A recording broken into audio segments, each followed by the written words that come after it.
Assalamualaikum warahmatullahi wabarakatuh. Halo teman-teman, pada kesempatan kali ini kita akan membahas mengenai gizi remaja kini untuk pranikah dan prakonsepsi nanti.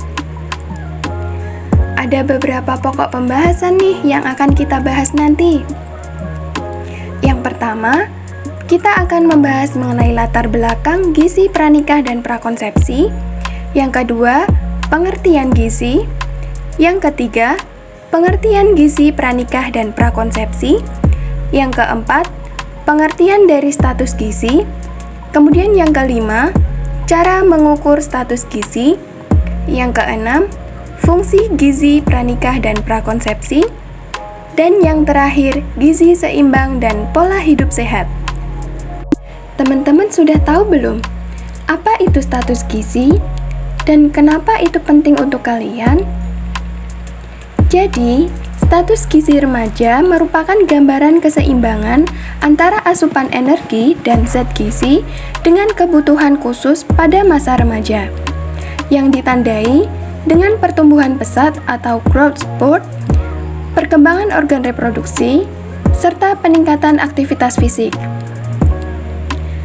Kemenkes menggunakan indeks massa tubuh menurut umur sebagai indikator utama penilaian status gizi remaja usia 10 sampai dengan 18 tahun sesuai standar WHO tahun 2007.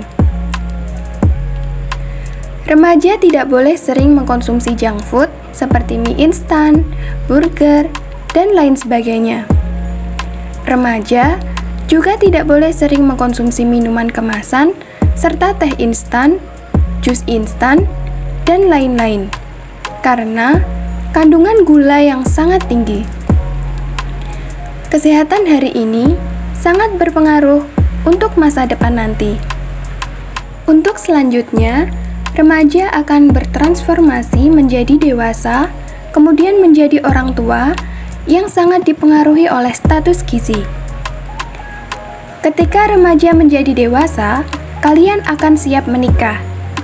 Status gizi saat ini akan mempengaruhi kesehatan kalian kini dan nanti. Untuk pengaruh jangka pendek, status gizi buruk akan mempengaruhi kesehatan reproduksi, proses belajar kalian, dan kesehatan fisik kalian loh.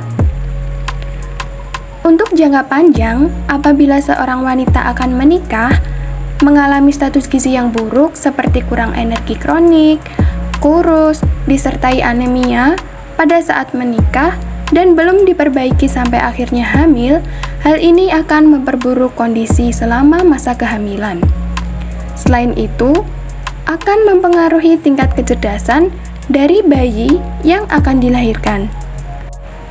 Sebelumnya, kita sudah membahas mengenai kenapa sih gizi itu penting, tapi apa sih gizi itu? Jadi, gizi adalah zat-zat yang dibutuhkan oleh tubuh untuk pertumbuhan, perkembangan, dan pemeliharaan fungsi tubuh yang optimal. Lalu, apa itu status gizi? Status gizi adalah keadaan tubuh yang dipengaruhi oleh konsumsi makanan dan penggunaan zat gizi. Status gizi juga merupakan keadaan tubuh yang mengalami keseimbangan antara asupan zat gizi dan jumlah zat gizi. Gizi pranikah dan prakonsepsi. Gizi pranikah adalah gizi sebelum menikah, sedangkan gizi prakonsepsi adalah gizi sebelum kehamilan. Gizi usia pranikah merupakan suatu upaya dalam memperhatikan status gizi dari calon pengantin demi tercapainya keluarga yang sehat dan keturunan yang berkualitas. Cara memperoleh keturunan adalah melalui pernikahan. Status gizi usia pranikah sebagai calon ibu memiliki kontribusi yang besar dalam kesehatan dan keselamatan kehamilan dan persalinan. Nah, bagaimana sih cara mengukur status gizi? Untuk mengukur status gizi, ada beberapa cara ya teman-teman. Untuk yang pertama, kita bisa menggunakan cara dengan menghitung IMT atau indeks massa tubuh. Untuk IMT remaja, membacanya harus memakai indeks massa tubuh menurut umur ya teman-teman, karena remaja masih mengalami growth spurt atau lonjakan pertumbuhan. Nah, untuk cara menghitungnya memakai rumus berikut. IMT dihitung berdasarkan berat badan dalam kilogram dibagi dengan tinggi badan dikalikan tinggi badan, atau berat badan dibagi dengan tinggi badan kuadrat dalam meter ya teman-teman. Membaca hasil IMT remaja yang berusia 10-18 tahun harus dibandingkan dengan usia remaja ya. Berbeda dengan cara membaca IMT orang dewasa. Supaya lebih jelas, kalian lihat slide berikutnya ya. Berikut adalah tabel kisaran normal IMT dibanding dengan umur untuk remaja laki-laki. Misalnya, jika kalian berusia 10 tahun, maka nilai IMT yang normal yaitu 14,2 sampai dengan 18,5. Jika kalian berusia 17 tahun, maka nilai IMT yang normal yaitu berkisar antara 18,0 sampai dengan 25,2. Sedangkan untuk perempuan, jika usia kalian 17 tahun, maka nilai IMT yang normal yaitu berkisar antara 17,0 sampai dengan 24,0. Cara mengukur status gizi yang kedua yaitu dengan menggunakan lila atau lingkar lengan atas. Lila diukur pada lengan yang non-dominan ya teman-teman. Apabila hasil pengukuran kurang dari 23,5 cm, maka wanita tersebut berisiko mengalami kek atau kekurangan energi kronis dan diperkirakan akan melahirkan bayi dengan berat badan lahir rendah atau BBLR. Jika hasil pengukuran lebih dari atau sama dengan 23,5 cm, maka tidak berisiko mengalami kek atau gizi dalam kondisi normal. Cara yang ketiga yaitu dengan memeriksa atau mengecek status anemia. Anemia adalah suatu kondisi di mana kadar hemoglobin atau Hb dalam darah lebih rendah dari normal, yaitu kurang dari 12 mg per desiliter. Hemoglobin penting untuk mengangkut oksigen ke seluruh tubuh, termasuk organ reproduksi. Perempuan yang mengalami anemia akan mengalami gejala-gejala sebagai berikut. Yang pertama, akan mengalami gejala 5L: lemah, letih, lesu, lelah, dan lunglai. Kemudian yang kedua, sering mengalami pusing dan mata sering berkunang-kunang. Anemia dapat disebabkan oleh pola makan kita yang tidak sehat, seperti tidak suka makan sayur, suka makan dan minum yang instan atau yang kemasan. Hati-hati ya menjaga pola makan kita, jangan jajan sembarangan, penuhi asupan nutrisimu sesuai isi piringku. Kalau terjadi anemia, gimana ya cara mengatasinya? Kita bisa mengatasi anemia dengan cara-cara berikut. Yang pertama, mengkonsumsi makanan yang bergizi seimbang. Yang kedua, minum tablet tambah darah 1 tablet per minggu. Dan yang ketiga, mengobati jika ada penyakit penyerta yang menyebabkan anemia. Selanjutnya, apa sih fungsi menjaga status gizi remaja dalam kondisi normal? Salah satunya untuk masa depan kalian nanti loh.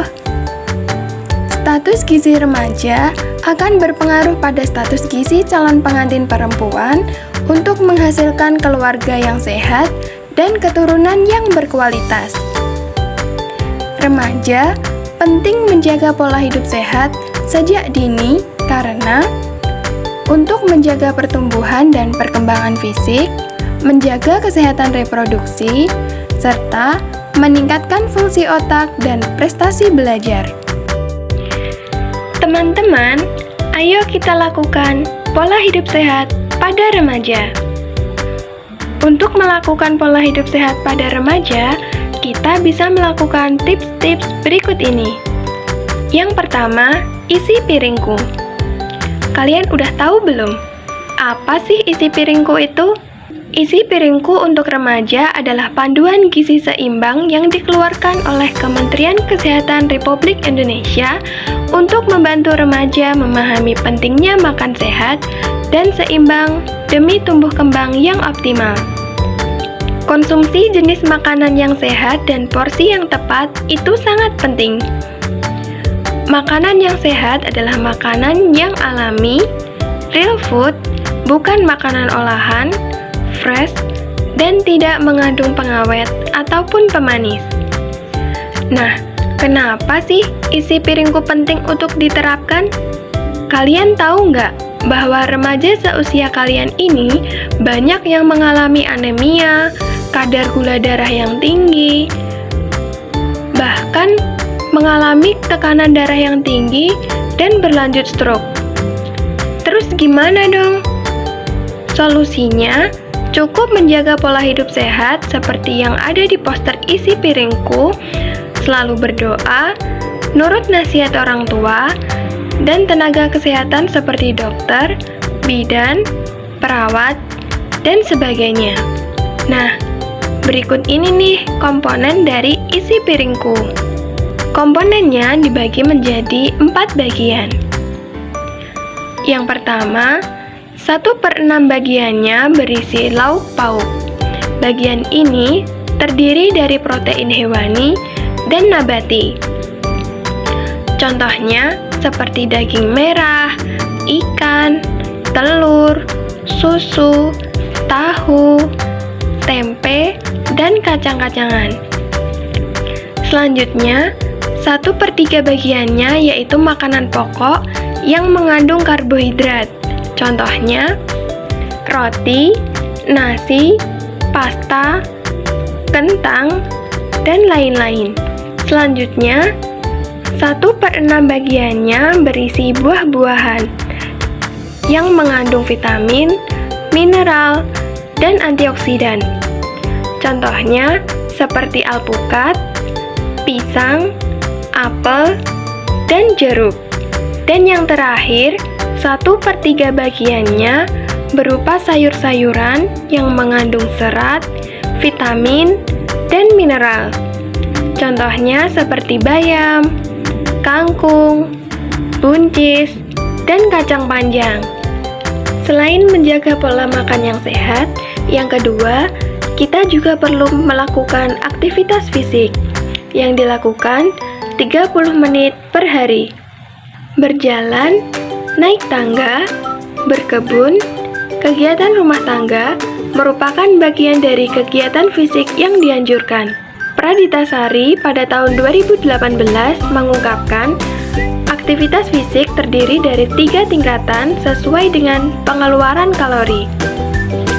Yang pertama, olahraga ringan, seperti biliar, berlayar, golf, bowling, senam, dan voli, yang rata-rata kalori yang keluar sebanyak 0,67 megajoule per jam. Yang kedua, olahraga sedang seperti bulu tangkis, bersepeda, menari, berenang, dan tenis. Rata-rata kalori yang keluar sebanyak 1,26 megajoule per jam.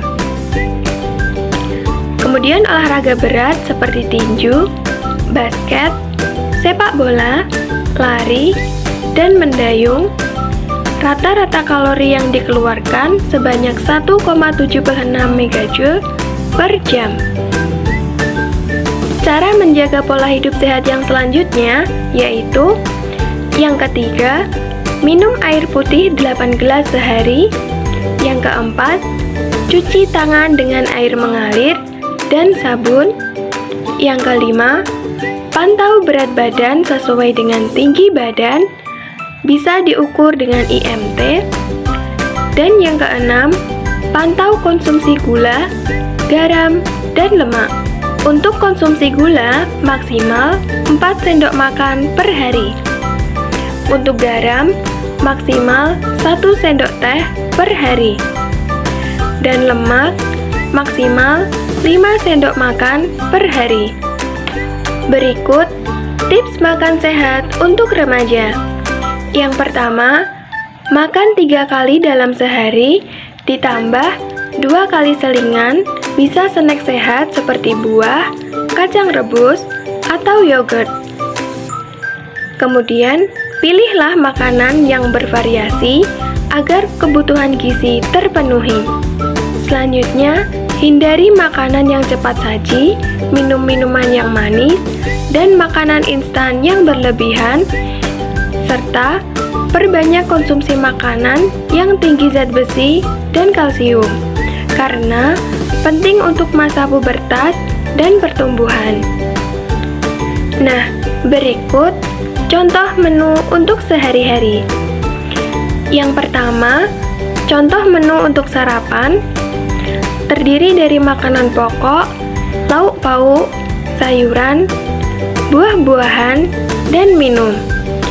Untuk makanan pokok, contohnya bisa nasi putih atau nasi merah 1 piring, kemudian lauk pauk, telur dadar, ditambah dengan tahu goreng, sayuran, bisa tumis sayur ataupun sayur bayam dan wortel. Untuk buah-buahnya, bisa pepaya potong, dan untuk minumnya, segelas air putih ditambah dengan susu rendah lemak. Yang kedua, contoh makan siang. Untuk makanan pokoknya, nasi putih 1 piring, lauk pauk, ikan goreng ataupun pepes ikan. Untuk sayur, bisa sayur asem atau sayur capcay. Untuk buahnya, bisa semangka ataupun melon. Dan minum air putih. Nah, untuk contoh snack sore atau cemilannya, snack sehat bisa ubi kukus atau roti gandum atau kacang rebus, dan minumnya susu kedelai ataupun air putih. Untuk menu makan malam, makanan pokok bisa berupa kentang rebus, nasi jagung, ataupun nasi putih. Untuk lauk pauknya, bisa ayam panggang ditambah dengan tempe goreng. Untuk sayuran, bisa sup sayur bening ataupun lalapan. Untuk buah, bisa pisang ataupun buah pir, dan minum air putih. Itu tadi penjelasan mengenai gizi remaja untuk pranikah dan prakonsepsi. Jangan lupa untuk jaga kesehatan ya teman-teman. Remaja sehat, Indonesia hebat. Terima kasih. Wassalamualaikum warahmatullahi wabarakatuh.